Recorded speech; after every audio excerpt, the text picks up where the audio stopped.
Hi guys! Today is August 22, 2023. So, yung video na to, papunta kami ng pagawaan ng lapida para kay Lola Melia. Since then, napansin kasi namin pag dumadalaw kami na wala nga lapida si Lola Melia. Pero syempre guys, nagpaalam naman kami sa pamilya ni Lola Melia kung pwede kami na mismo ang magpagawa ng lapida niya. At ayan nga, few days before the result, syempre namili muna kami ng klase ng lapida, kung anong klase siya. Saka yung layout, kung anong dapat ilagay sa lapida, yung mga details, and sobrang ganda ng lapida ni Lola Melia, diba? Tapos eto, yung nasa pansya na nga kami.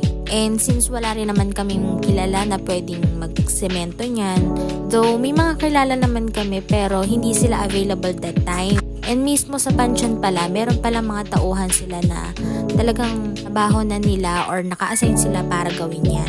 Pero syempre, dun mo mismo babayaran. Alam niyo, sobrang bait nung tao na yan. Ni-interview namin siya habang ginagawa niya yan. Syempre, kinakausap namin siya para malibang na rin, ganun. Kasi syempre, nakatingin lang din kami sa kanya habang nagsesemento siya, diba? Totoo lang, pwede naman namin iwan yan dyan. Ang ginagawa niya, pwede naman balikan na lang namin siya. Pero hindi namin iiwanan kasi sabi nga ni Pao, gusto niya na makita niya kung paano ginagawa. And syempre, gusto namin siyang videohan para makita namin siya in the future na meron kami napagawa lapida ni Lola Melia. Yun dyan, lalapitan na talaga ni Pao yan. Kasi sabi ko, kuya baka malaglag ka or baka malaglag yung lapida. Guys, ang mahal kaya po ng lapida na yan. Pero syempre, hindi lang naman yun surprise kasi syempre, ilang araw din yan bago namin nakuha.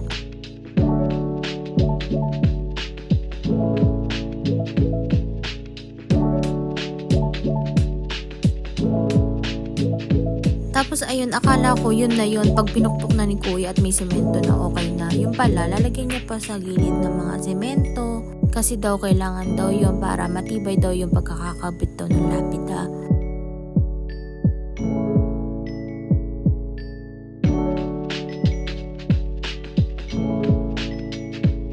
O diba ang galing ni kuya, parang Spider-Man. Ang bilis umakyat. Ito naman yung papunta kami ng pansyon ng bahay pare para sana mabisita ko si Papa sa araw ng kamatayan niya. Today is August 24, 2023 pero ang araw talaga ng kamatayan ni Papa is August 25, 2023. Kaya advance kami pumunta kasi nga may pasok bukas si Papa. And kaya ngayon kami pumunta kasi para masamahan niya kami. Tapos ayun nga, gumilid nga kami dyan sa may gilid bago pumasok ng pansyon. Kasi sabi ko, papabili tayo ng kandila. Pero eto nga, nakakita ng puto bumbong at sabi niya kakain daw muna siya.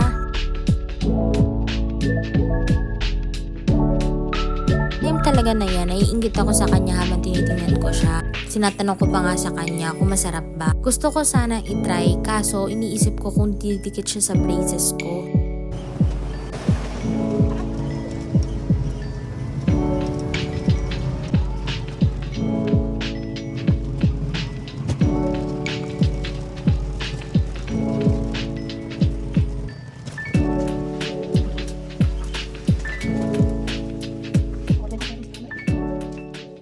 Sana kung nakikita niyo ako, Papa at Kuya Noel, sana masaya kayo kung nasaan man kayo ngayon.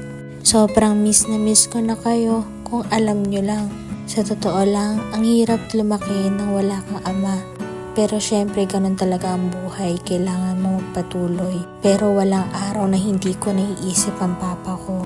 At minsan naiisip ko rin na sana nakasama ko na matagal si Kuya Noel. Sana marami pa yung moments na nakapag-bonding kami. Yung mga memories na maaalala ko ngayong wala na sila. Pero kung nasan man kayo ngayon, sana gabayan nyo pa rin po kami